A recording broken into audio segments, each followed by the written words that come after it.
see all of you here, the people that are able to join us. My name is Andrews. I'm a Hierophant of the Church of Witchcraft. Basically, I make sure things stay on the rails. They don't get too far off course. I specifically work with celestial witchcraft, so my focus is on planetary magic, cosmic magic, that kind of thing. A lot of exploration. You actually see that right here behind the candle. If you can look at this, like, guessing game picture, find a picture thing, there's actually a moon back here. And you can also see up here that there's a sign of Jupiter. There's actually a whole explanation behind that. Anyways, that kind of gives you some idea of the witchcraft that I do. Also, it's great to have everybody here who is either watching in the future or watching on whatever online platform out in the future as well. Today, we're going to be talking about witchcraft of the laity. So that's a little vague, right? And this will make more sense later on. So essentially, the witchcraft of the laity is the magic our community does that animates this church, right? And that's the broadest stroke that we can think of within that. So the witchcraft that animates our church is all of the things that we do either collectively or independently, like when we're at Esbats or Sabbats, if we're doing things, working at our altars, that kind of thing. Also what you're doing for your community, not even if it's related to the church necessarily, but acting as a steward in the best faith one can of witchcraft itself within your communities and within your circles. So the witchcraft of the laity really matters, right? We talk a lot about the performative magic of clergy, for example. You see us doing stuff, running rituals, doing ceremonies, casting spells, teaching and training, and that sort of stuff. But that's great if we're doing that, but also what is it that you guys are doing? Are you just on this ride with us or not, right? In reference to demonic intelligence that we talked about before, that reason that we had talked about, we need to use our own faculties to determine what we're going to do with our witchcraft, whether or not we're going to participate, whether or not it's appropriate to participate. And when that occurs, we have better stewardship of our craft in our own personal praxis that's unique to each individual, as well as a collective praxis. We're pretty antithetical, I think is the word I needed there, antithetical to dogmatic practices, something that's incontrovertibly true. But there is something to be said for communal practice, and there are some things that we do collectively that are very similar or that are along the same veins, and so that's kind of the communal practice that we're talking about. Your witchcraft supports you, principally, and in turn supports your communities. When reason and logic were no longer sufficient to address some of the challenges in my personal life, I turned to witchcraft. I actually thought I had this flash of silly brilliance to my own understanding. I was sitting there going, man, reason and logic are just not cutting it. I can't figure out what's going on. I don't know where I need to head. And I was like, wait a minute, I do witchcraft. Why am I not using the skill set of that? Why am I not trusting in that faith? And so I learned to trust in my own witchcraft. And so what predicated some of the witchcraft, of the laity is the idea of trusting in your own witchcraft. That comes from a variety of different sources. But for me, that engagement of witchcraft and its practices helped assist me in managing my life, managing stressors. There is a sermon, and yes, this one is actually on our YouTube this time because it was, oh God, it's got to be over a year now, something like that. I don't remember the last time. I don't remember the first date of the sermon that went up on YouTube. Anyways, that being said, handling stress and anxiety, there is a sermon for that on our YouTube specifically addressing this. So if you're wondering, how do we manage our stress and anxiety through witchcraft, there is a whole hour of me blathering about exactly that thing. So reference that if you're curious about how I do that. Suffice to say, for this conversation, it is being done, and that is what's helping me manage my life. And to be less vague or more specific, perhaps, my workplace loves to give out free information about themselves. Now, I'm not going to get into a debate about ethics. You have already heard me talk about that, so use your own faculties. But they provide a lot of information for me that just is errantly floating around. In fact, most people do. It's not just my workplace. Things like birth dates. And, it just so happens that I do celestial witchcraft, which tells me things through the astral and natal charts of people and how they're to be interacted with. It's almost like cheat codes to work with that. Gwen, who you can't see, she's off here to, yep, there she is, the inimitable hand. When we started our relationship, one of the things we did is we combined the natal charts, hers and mine, and then compared and contrasted those two. And frankly, it's done wonders for the relationship because it was just information about some of the pitfalls that we have, some of the strengths that can be pitfalls, that kind of thing. And that same thing holds true for the rest of my existence. So managing stress and anxiety, if I can get a better idea of what it is that I'm doing or who I'm interacting with or when to speak or when not to speak, those are indicative of a natal chart. So I pick a date. If a presentation is coming up, then I can find out what the things are that are going to cause me maybe some challenges.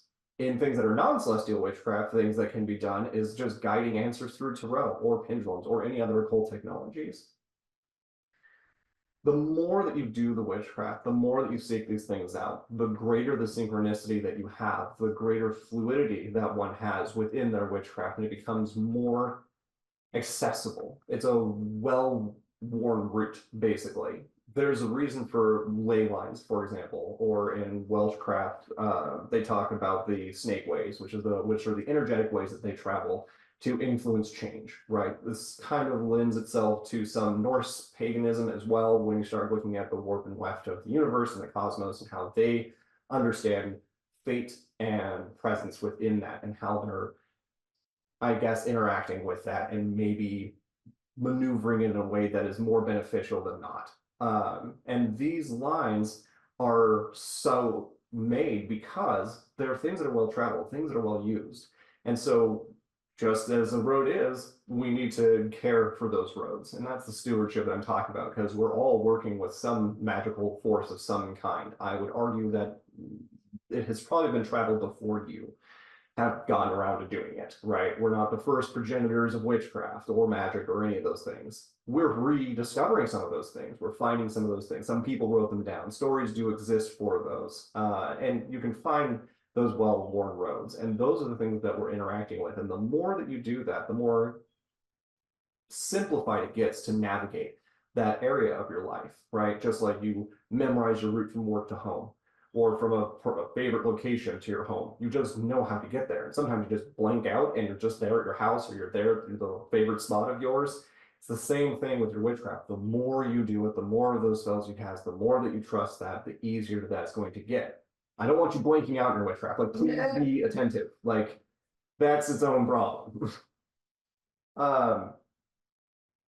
We can spend time reflecting on these aspects, as well as refining and honing them in our available forums.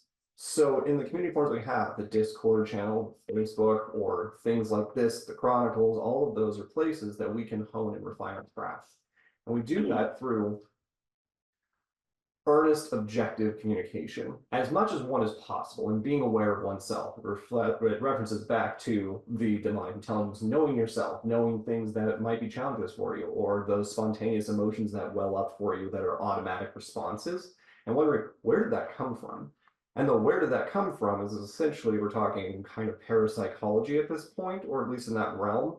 Tarot can give you some insight. Why are these emotions coming out for me about this thing? Why do I feel maybe aggressive, or I feel vulnerable in this situation? And things in our witchcraft, those tools that we use, are things that inform us of that.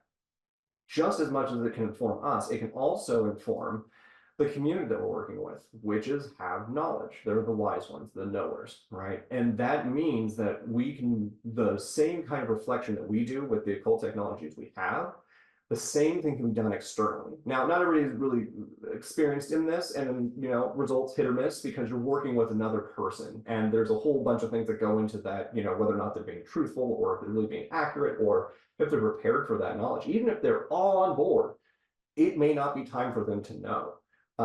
And I don't know why that is. I just know that sometimes I encounter that where people just, I can't get an answer for them because it's just not time yet. And I will just say, frankly, that it's just like, I can't get an answer.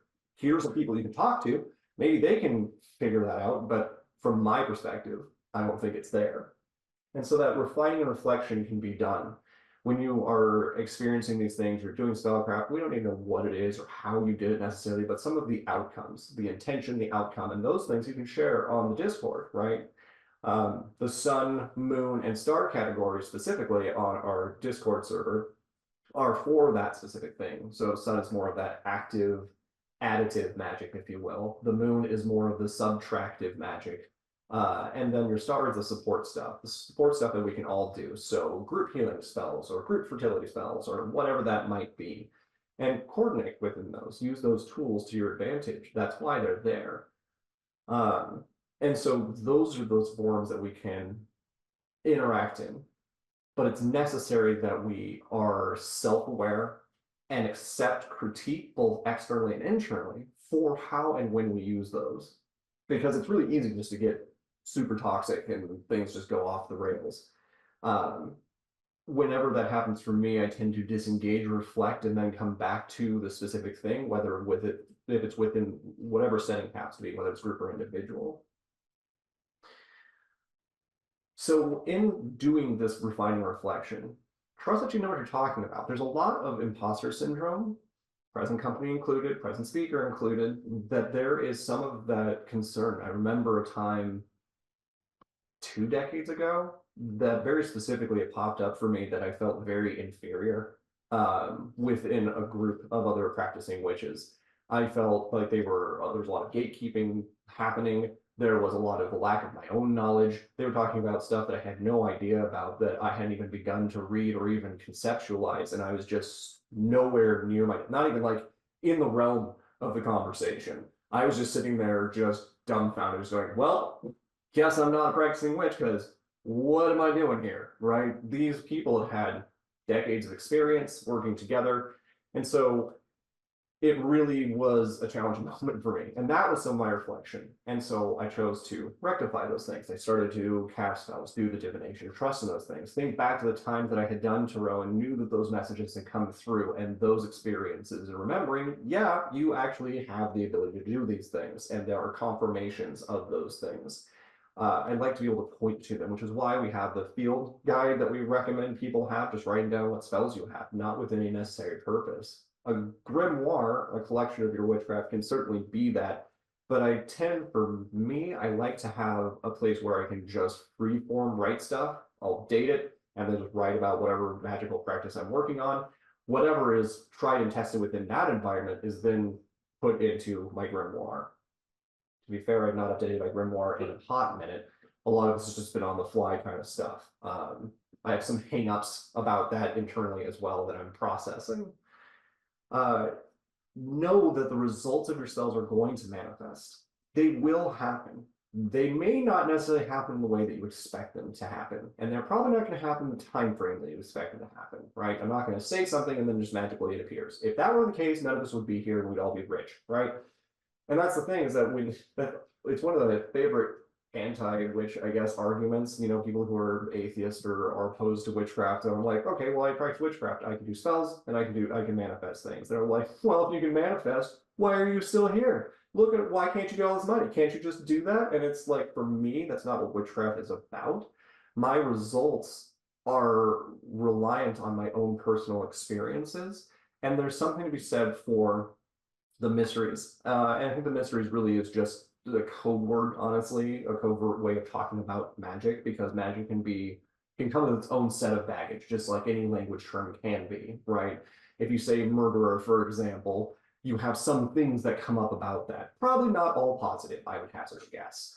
And so my point being is that with that kind of baggage, if somebody says, I need you to experience the magic, let's just imagine Crowley was writing in his books, I want you to experience the magic before you can be a grand magi, right? Everybody would be like, what are you talking about? But when he says you have to experience the mysteries, it's a little bit more approachable. It's a little more vague. It can also put more authority to those who have already experienced the mysteries, which is tied into their whole hierarchical thing. That's a whole other discussion. But knowing what the results are, for me, has to do with experiencing that magic. And some of that I can't translate. I can try and guide you to it. I can provide as many resources as possible. I can be there to listen to the experiences that you had, but not all of our experiences with anything that have to do with the mysteries or magic or witchcraft are going to be very subjective. And you need to know why you're doing it. When you're suggesting an intent, you want to place yourself in a position that you know why you're doing something for you, not for anybody else. Because if you're doing it that way, you're always in this defensive space, right? I have to defend why I'm thinking this or why I believe this. And really, it doesn't matter. If it's improving my life and it adds something and I have a belief, then so be it. Like, I'm not doing anything to you. It's all for me. You can, of course, work outwardly, but with that clear intent. And this also is a past sermon that will reflect on knowing these results and when they'll manifest is related to the triptych of the eyes of a witch, the heart of a witch, and the hands of a witch. Briefly speaking, the eyes of a witch are how we observe things. How do you know something is happening, right? And that's the observation piece that we have to have, hence the eyes of the witch. The heart of which is how we feel, the internal emotions, the machinations that motivate us to do things, and the heart space that we're in for ourselves and for others as well. And so that is also available. The hands of which are the things that we create, whether that's a physical thing for us, or if it's something for the community or an idea. I referenced the creation of the church, for example. What did I do with my creation, with my observation? I made a church. It's one of many things that I created. All of you have created things, I'm certain. And in creating things, the hands of the witch create these extra natural things. I'm staying away from the term supernatural because it kind of feels as if there's some sort of supremacy within that. The extra natural is just something outside of what we can naturally observe, the traditional physics models that we have. So go back and reference those three, the eyes, the heart, and the hands of a witch, and that will give you some idea of how to know when something is manifest for you. That's why they're there. It's why we create these things for the laity, for the community, so they have these resources to go back. I have to even go back, and trust me, I read some of my past sermons, and I'm like, man, that was a really good idea, or what was I talking about? Some of that does pop up where I'm like, did that make sense? Some of it, most of it does. Some of it doesn't. So we were also talking today with Witchcraft and Laity that the functions of the Church of Witchcraft. What's the function of a church? Like, regardless of if the Church of Witchcraft, its functions, but functions just of a church or religious group or anything is an important thing to consider when you're doing anything. What is it that we're doing here?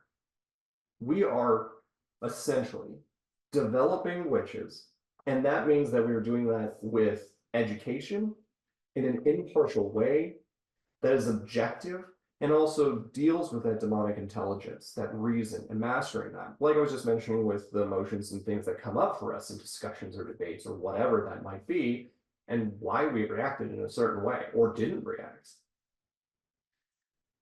The support of our witches is also another one. So supporting witches can just be this broad term, and that's why we're defining this now, is giving some more clear guidelines of what that framework is. The support of witches references somebody's new practice. What do new witches do? Principally, why we started the church initially, the concept was to support covens. Because I had the hubris to think that covens just were a dime a dozen, you could find them anywhere. Turns out that's not true, or at least not in Colorado. And frankly, the covens that do exist, many of them aren't ready to be public, don't want to be found, don't exist, or don't have the stability to even manage themselves, let alone be part of a greater organization. That took a couple of years for me to figure out. Working with the Synod of the Sacred Circle, we shifted more to focus on what is the crux of why covens aren't functioning, or the ones that we were in contact with specifically weren't functioning. Because I'll tell you, there were some experiences where a coven was helped by us to start, and then they collapsed. And the question is, did we do that? Did they do that? What happened? A lot of that we realized was just about the witches themselves. The lack of knowledge or experience or whatever it is, whatever missing component was there for them, these less critically thinking witches caused more chaos for their own success of their group, and that's not what we wanted. So instead of trying to start in the middle of that journey, right, of trying to start when they've already gotten that covenant, they already have all these problems, and the best idea that we had was to reference new witches, because we kept seeing people ask, what do we want? How do we do this? What do I read? Where do I go? And there's not really a trusted source for that. There's some stuff out there. A lot of it's very Wiccan in origin. Some of it's really well-founded. Aquarian Tabernacle Church, that's a thing that exists that has information. But this broad kind of universal approach, this non-dogmatic approach, I didn't see really anywhere. The Temple of Witchcraft exists. They do a pretty good job of that. It's through the teachings of Christopher Pinzik, that's his name. great, fantastic organization doing some fantastic things. They've made a lot of headway. They just come at it in a different sense than we do, but they also are an organization to consider as well when you're going through your journey of witchcraft. So supporting these new witches, these new practices, it was based in what we saw in the community and all these requests. And so we there to find your witchcraft, define that witchcraft, and refine that witchcraft, right? So a new practice is going to be like, what even is this? How do I define my personal witchcraft? And then how am I going to refine and hone that? It also supports witches through equilibrium. Once we are engaged with witchcraft, how do we maintain that? So, okay, congratulations, you've done a spell. You're a witch. What are we doing now? Oh, so you did a tarot reading. You're a witch. I fully concede that there are points, when somebody's like, how do I start as a witch? I basically just say, get a candle, light it on the full moon, and say, thanks, moon, and then walk away. You're doing witchcraft. It's not exactly focused. It's not complex. And sometimes going back to basics is really helpful, right? Even for myself, there are times when I just get rid of all the crazy trappings that you see over here and all the raiment and all the stuff, right? Is not necessary to do witchcraft. These are good tools for me to do more, but it isn't requisite for me to do that, right? So you don't need to go out and buy a whole bunch of stuff. It does help, but those are conduits. The first altar references the altar of the self. The magic is with us. The witchcraft starts with us. And it's really good to go back to some of those primitive practices of what just is the sheer basics of interacting with witchcraft, sans all of the accoutrement that exists for it. And so once we're engaged, we're looking at how do we continue to support that? What does it look like? How do we understand the observation of that? What does it mean in the greater context of things? And that's part of the support that the clergy offers and that this community offers, that the laity offers. The laity are the core of this. Doesn't exist. This church doesn't exist if there isn't a laity community. Just won't. The laity then need to talk amongst themselves in an open, mostly unbiased, objective-ish kind of a way. It's going to be shaped by our subjectivity as well, but we need to understand that there's going to be things that come up from us. There's going to be certain boundaries, and we have to be accountable to those boundaries. And that's something that the laity can engage in.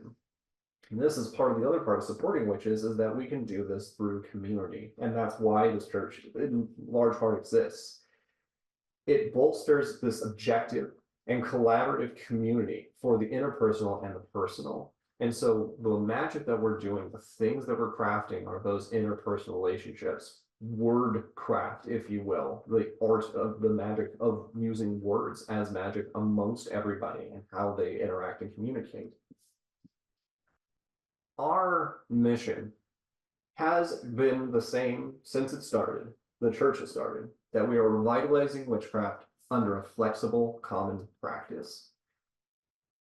This can go a couple of different ways, and I realize that there's some perhaps ambiguity within this statement. To define some of this and give us a better idea, let's look at flexible and common practice. This is not just for our practice, because when I wrote this, I thought this was for our practice, right? So this flexible common practice, we all do rituals, we all do ceremonies, we all have generally altars or shrines. There are some common things that we do, and I was thinking about it from a very witchcraft-oriented space. On reflection from this, now, not only is it that, but it is also our interactions, a flexible, common practice that exists for us to have community and communication, flexibility in our communication and understandings, a commonality of that jargon between us and how we interact. And it's not just the flexibility in our own practice, it's not just the common practice that we all generally do, but it's also how we are flexible with one another and allowing those boundaries to exist, even if yours is staunchly opposed. That's normal. It should be that way.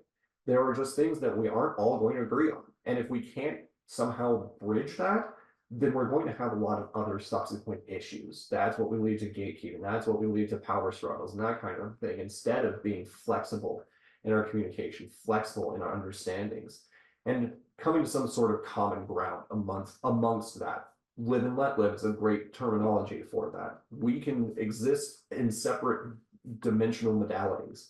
It's a really big phrase, but basically, I can practice a certain way that requires hierarchy, it works with celestial stuff, and somebody else can function with pure storytelling and wordcraft.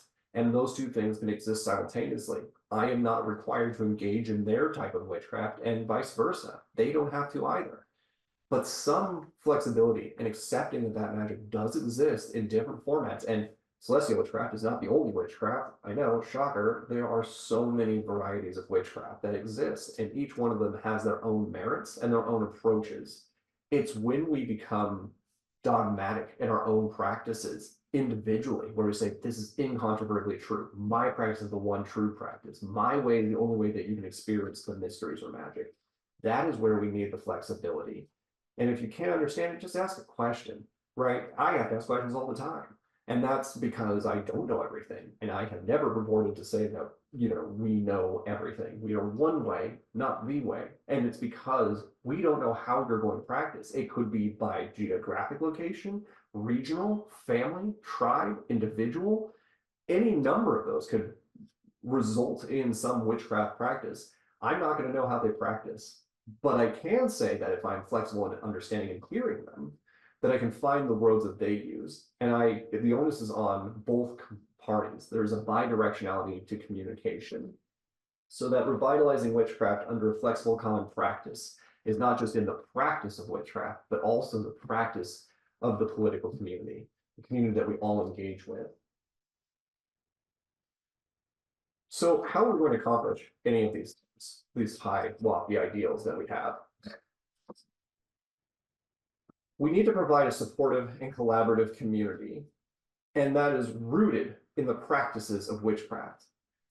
So that provision of supporting and collaboration, those are the important things, and it's rooted in the witchcraft practices that we have. Whatever it is, however somebody might practice, I will take exception if somebody says, I ask them, hey, what kind of magic are you doing? Or what kind of witchcraft are you doing? Well, what's your purpose?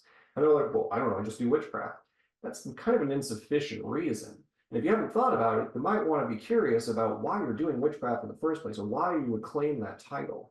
We'll touch a bit on it too here. There's another sermon that goes on at length about what a witch is, whether it's a religion, a vocation, or a philosophy, or some combination. But we can only do those things in a supportive and collaborative environment. And it needs to be rooted in those practices of witchcraft. We're not here to do other stuff generally. It's all going to connect back to us practicing witchcraft. That's what the church is here for, which is for witches by witches, right? And if we're not working on that support and collaboration with the underlying connectivity of witchcraft, the broad spectrum of that, not one modality, just the broad spectrum of doing witchcraft, that is the binding principle, one of the binding principles, I suppose. Another way that we can accomplish our mission specifically is that we can offer educational opportunities to improve critical thinking and the exploration of your witchcraft. To be fair, we have not generated a source that creates critical thinking. We've offered more of a framework or a sandbox for critical thinking. But the problem partially with that is, if you don't know how to critical think, it's all well and good if you've got a place to do it, but if you don't know how to do it, then why are we doing it? And so part of that is on us, is that we also need to work and have been working on what's the best way to develop critical thinking. Modeled behavior is helping to some degree, and there have been many conversations that are critical thinking, but it's hard. Going through my undergrad program, one of their biggest hangups in the senior seminar project primarily was about, you're going to get critique and we're going to take apart your paper. It's okay, we're going to walk you through it. Now that's a little bit more gruff. There's a certain purpose and focus. We're not going to do that here at the Church of Witchcraft, but there is going to be some of this back and forth, calling each other on our accountability or asking those questions, and having a defensive mindset about that is going to be really challenging, and this will interrupt our ability to trust in our own witchcraft, trust in our community, trust in the mission that we have, and it interrupts some of that that progress in that vein. So we will continue to work on offering these things. There's only so much that we can do. We're a very small organization, so thank you for your patience. We appreciate it. But critical things are going to be necessary in the exploration of witchcraft. There is so much out there. Take, for example, the Trident of Hell. It is one of the brief series of books. It's a guy who wrote this idea about how he accesses witchcraft, and that's his avenue.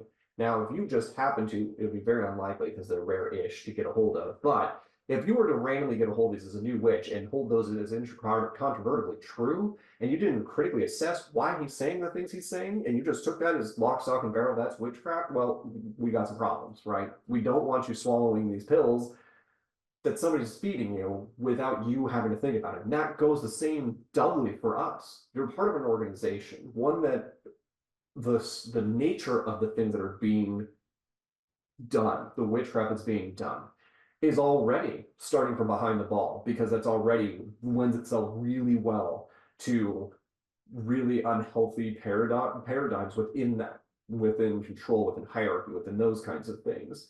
And we want you to critically think. If I say stuff and you go, this is crazy, it might just be crazy. And you can actually talk to me or somebody about that, and you can actually say, you know, I'm not sure he's really, is he tracking? Is he okay? That's normal. That should be done, as it should be in the reverse, right? I'm going to ask those questions of you. If I'm like, I'm not sure where that's coming from. I want to know. And I'm not here when I ask for your sources or ask for where you got that from, because I'm curious. Because if it's something I don't know quite a bit. I don't know everything. But if something comes across my, you know, somebody tells me something, there's a really good chance that I don't understand it. And I'm like, where did you find that? Because then I want to go look and find it. That's part of the critical thinking. And that's what's going to make this a healthier organization, is that critical thinking, to stop any, or at least do our best to stymie the progression of unhealthy, toxic environments. It's gonna happen. There's going to be things that occur with that. And the strength of the community and the witchcraft laity is the things that are going to address those. Again, trust in that. We need to also support the community by engaging in the use of occult technology, that's all the divination stuff, the spellcraft, all the witchcraft stuff, to provide insights and focused gnosis for interpersonal and personal connections. So that focused gnosis, the knowledge, the wisdom, that demonic intelligence that I've been talking about, that's what I'm referencing.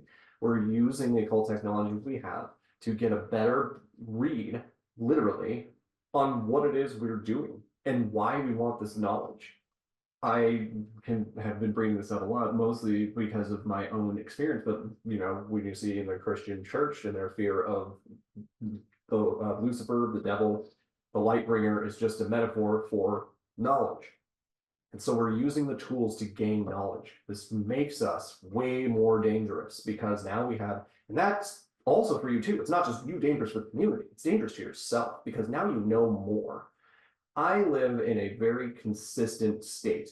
And that state is something that I've said frequently. I live in this, bear with me, the halcyon melancholy fugue state. I live in that all the time. That is just where I exist. There's this unreachable utopian sort of idea, the halcyon aspect. And then there's this fugue state that I just can't get there. And it's not really accessible. It's not even really real. And so this halcyon melancholy fugue state is related to that. And it's somewhat related to the, I guess, the inclination that my family has towards major depressive disorder. And to do that without medication means this for us, is that my whole family kind of lives that way. They haven't described it as such, but really it's this kind of melancholy that they can't do. There's things that we just can't do. And the reason we know that we are aware of that is because of our knowledge, because of the critical thinking. And that has become somewhat of a stumbling block on occasion. I look at some other families. Now, I'm not super pro anything, right? I'm not really an extremist of any kind. I know of a family that is a military family. They're hardcore, staunch Republican, evangelical Christians. They are amazing. They are such a beautiful family. They are so just taken with this, and they feel with the country, and they feel with each other, they feel with their political affiliations, their religion, and there's just this breathing existence that they have, because they just didn't ask any questions about that. The questions they asked were all siloed. And I'm not saying that's wrong. I look at that and I'm just like, God, what a blissful existence that would be. And God, there are just some times that I wish that for me, that I could just be that ignorant of what's going on in reality and just trust in that space. And I just can't, because I know too much. This is one of the dangerous aspects, one of those risks that we take. Once you know things, you can't just unknow them. You now just have to live and deal with them. And that's hard to deal with. Because of that reason, it is why that is a melancholy state for me. And that's because I can't unknow the things I do. I needed to know, and that has burned me in some ways. It has given me a great amount of freedom and intellectual abilities, and I'm so appreciative of it, but it comes at a cost. And I'm okay with that. And so using that occult technology does provide these insights and focuses our knowing of ourselves. And that is something that is really important for us to do, especially in a flexible commonality that we're talking about. So to accomplish these ends, we are celebrating witchcraft ceremonies with ritual components to collectively expand on our individual and group praxis. So we want to celebrate our witchcraft. We do that at the sabbats, the esbats, when we practice individually, collectively, when we're in our practice, when we're acting with piety and devotion to whatever it is we're practicing with. That is the celebration of witchcraft. You have the right to access that. Nobody has that to take away from you, right? The person that takes that away from you is yourself. And I'm putting this impetus on everybody else. I understand there are some barriers when you're trying to be open. Sometimes it's not appropriate, whether it's work or if it's family, or maybe you just aren't able to share or expand that, and that's fair. Do this with a grain of salt, obviously, but you have the right to celebrate your witchcraft, your religious experience of this. That is yours to have. And that's what is going to celebrate that witchcraft. And a ritualization of that is just a sequence of behaviors that shapes what that looks like. And as we do that, it expands on our witchcraft, expands on our community, our individuality. And that's where that individual group practice is part of that. Another way that we accomplish our mission is that we look forward to TCW being able to develop some of these things. So the Church of Witchcraft is able to develop some of these things in conjunction with the laity. Specifically, we want to develop some certificates, for example, for siloed and specific witchcraft. These certificates are designed to incorporate that knowledge. It kind of references back to that critical thinking that I was talking about, that, yeah, we provided a sandbox for that, but not really the tools to do it, right? And those are two very different aspects. And so the certificates that we're talking about that are going to be coming up in the next year or so are ones that are going to be that siloed and specific witchcraft. That siloing is really just about being intentionally focused on a specific aspect. And that specific aspect of that witchcraft, whatever it is, whether it's divination or spellcraft or a type of modality, all of those things are part of that. Those skill sets are things like core basics and different modalities of witchcraft. We can speak to some of the introduction things of those. We can't give you the full practice of them, not because we don't want to, but because it's not necessarily our place to do so. I can't tell you how to practice like a Norse pagan because I'm not a Norse pagan. We have some in the group that could do that if they're willing to share that information, but not everybody's willing to share that information. The Church of Witchcraft is able to act as a public-facing organization, and this is some of the havens that covens can enjoy, right? We want covens to be part of the Church of Witchcraft because they may not be ready to be open, as one example. They may not be willing to share this information, even with us. And they need members. So how are you going to get members if you're closed off? Well, join up with our organization. We'll take the brunt of running the festivals and doing the things and talking about people and all the bigotry and all the stuff that comes with being obvious about witchcraft, right? Let us deal with the crazy people. The people that come into the church, that community is one that those covens can draw from and bring people in. So let us be that public-facing entity, right? This silos that witchcraft, but respects those individual practices of witchcraft, whether it's a group or an individual. The supports within those certificates also. So what's the point of these? So you let us decide these things and make up these imaginary certificates or whatever, but we're doing this for a very specific purpose, and you're trusting us to do that as your clergy, right? These supports for certificates, for example, are about pursuing clergy within our church or other unique opportunities to distance learning in other organizations or community engagements. So There's a person that's in the church right now that's pursuing Wolstenstein Seminary specifically, and that's very Wiccan bent. And they are learning a lot of things. We have no problems with anybody being parts of multiple organizations. We're not gatekeepers. We're just here if you want to be here, right? But certificates that we provide you with those kinds of basics, for example, is one option. And that can help you within a community setting. So let's say you move away, you leave the church because it doesn't exist in wherever it is you move, those components still go with you. If they start talking about grounding or energy work or sabbats or esbats, there's some basis that you can hook into and be connected to that. And that's what those things are for. It's about combining your knowledge and giving you a kernel to interact with those communities. And perhaps you pursue things at the Temple of Witchcraft, or you pursue things with Wolstenstein or Cherry Hills or the Aquarian Tabernacle Church or any of those people. Like those, the knowledge that we have that we're collating and looking for you to participate in, help you with that. It's not the full answer, but it's part of it.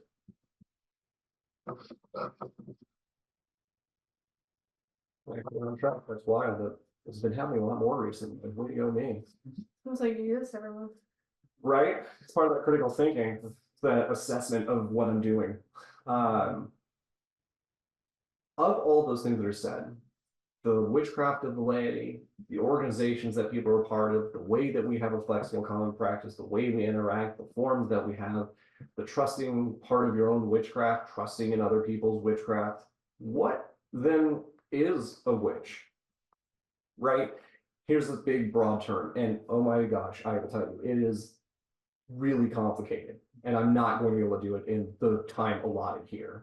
There's so much information about that, and frankly, it's down to really your own definition and subjective opinions about what a witch is. But for the purposes of working within a communal setting, that flexible common practice, there are 3 specific places that we define as a witch.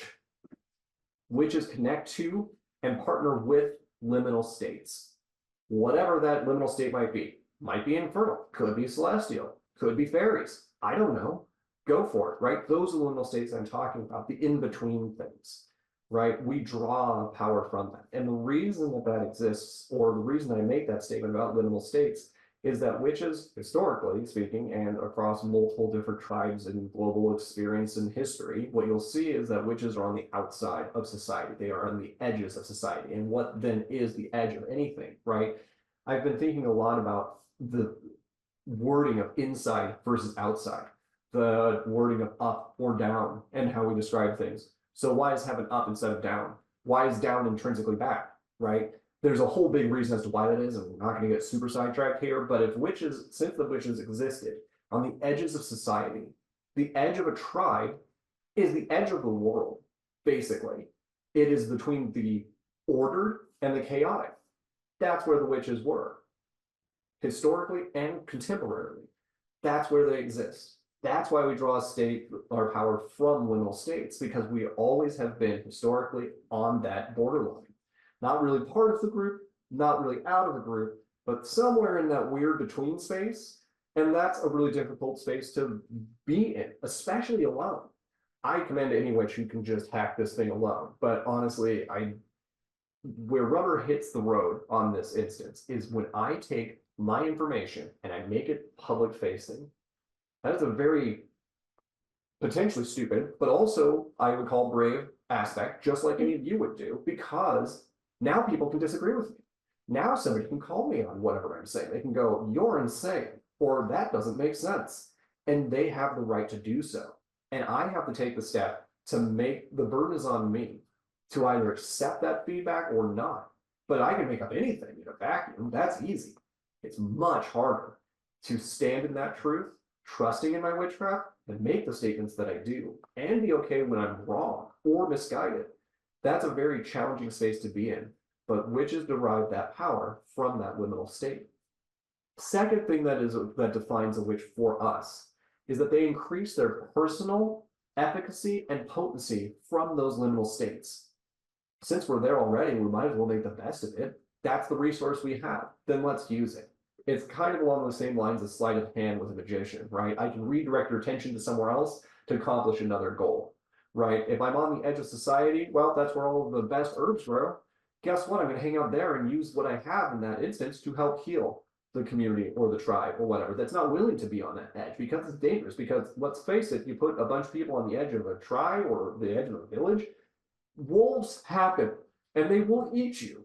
Okay. Like, and you have to be there and just kind of be okay with that. And that's a really hard space to be in. It's a crucible that we have to deal with. And each one of us has that crucible to contend with. But it's much easier in this community because all of us are dealing with that between space.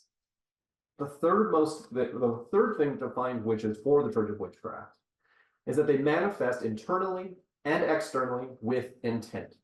Originally, this was the only definition we gave of witch, and we realized it was too broad. These three components, they connect to liminal states, they increase their self-potency and efficacy, and manifesting internally and externally with intent. Those three things, as far as we are able to tell, are specific and yet broad enough to understand what it is a witch even is. And most witches fall into this category. I have yet to see a witch that doesn't fall into these categories.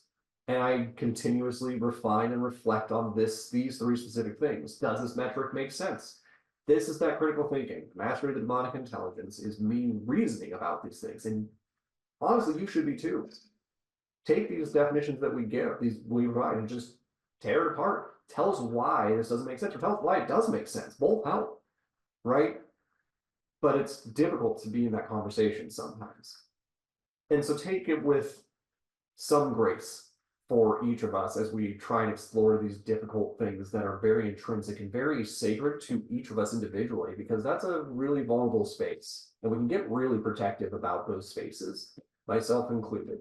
Right. And it's hard just to be vulnerable in that space and share that with anybody. It's all of the witchcraft ladies' bravery that does that, that allows them to connect in that way. And we're here to provide that framework. And many of you take advantage of that. And that's fantastic. And that is part of the witchcraft of the laity that exists. In the tenets of our witchcraft, within the church specifically, we revitalize witchcraft as compassionate stewards. We are not the defining entity of witchcraft. Each of us individually gets to make that call. You might want to consider making that decision, that definition, with some open-mindedness, because you might not have all the answers. Maybe you do. I can't say for sure. I'm betting that there's some room for improvement and refinement. We also, in our tenets, establish a virtuous community that fosters respect and dignity. This goes for every one of us. You deserve the respect and dignity that exists. Even if your practice is, I am a dolphin witch and I practice with dolphins and that's my practice. I have to respect the fact that you decided that you're a dolphin witch. I have no idea what that might entail. I have some concepts, but I have to give you the respect and dignity to explore whatever that is. And also for you to have the respect for you to abandon that if it changes wholly and dramatically. And that space is available. We also, with our tenets, have discipline and devotion to the individual's practice that is central to witchcraft. Discipline and devotion are what create piety. Piety is just those two things. To me, broadly, piety is devotion and discipline. It is the discipline to practice, to show up at your altar, to make these habitual behaviors that exist, to show up to the sermons, to show up to events. It's that. It is the devotion primarily, though, to your first altar, the discipline to care for yourself, that is also central to witchcraft. And that's why that is one of our tenets. We also, we embody an air of grace and gentle compassion. I talked about this in another sermon. Yes, it is available on YouTube. It goes into this at length, but embodying this air of grace is allowing people to flounder, right? Just like any parent would of a child. Generally speaking, the majority of them will allow the child to explore being a human and supporting them when they fail.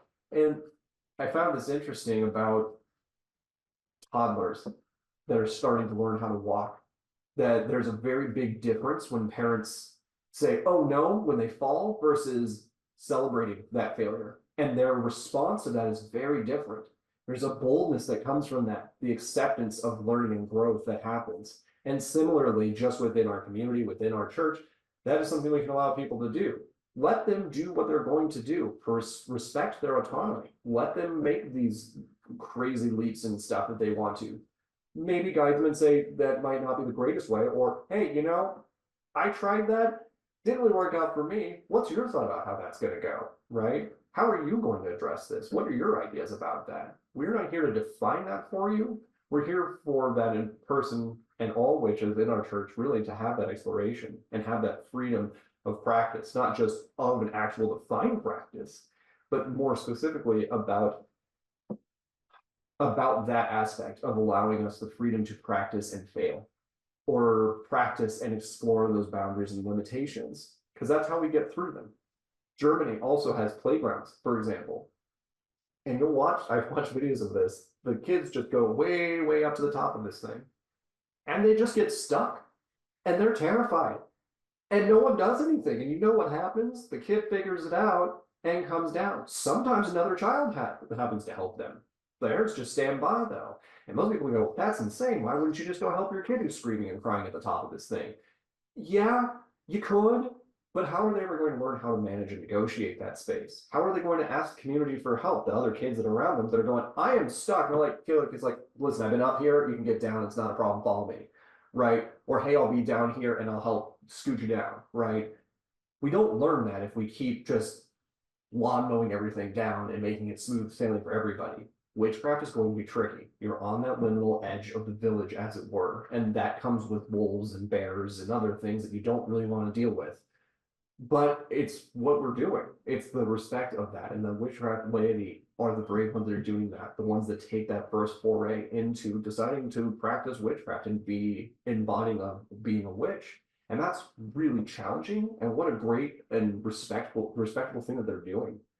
And what an awesome thing is that we get to be in a position as a community, as clergy, to support them in that exploration and watch that and have some compersion, some of that joy in their success, some of that joy in sharing some of the difficulties that they experience that you probably already have experienced, but you probably don't remember it all the way. And it may bring up other fond memories for you as well within that. The witchcraft of the laity is vast and broad, and it is not exactly definable, but it is on all of us to make that effort to create that witchcraft of the laity itself and all of these encompassing things that I just talked about. I encourage you to go look at what grace is, what I said about that. The eyes, the heart, the hands of the witch, what that means. Whether your witchcraft is a vocation or religion or a philosophy or some mixture or something else entirely.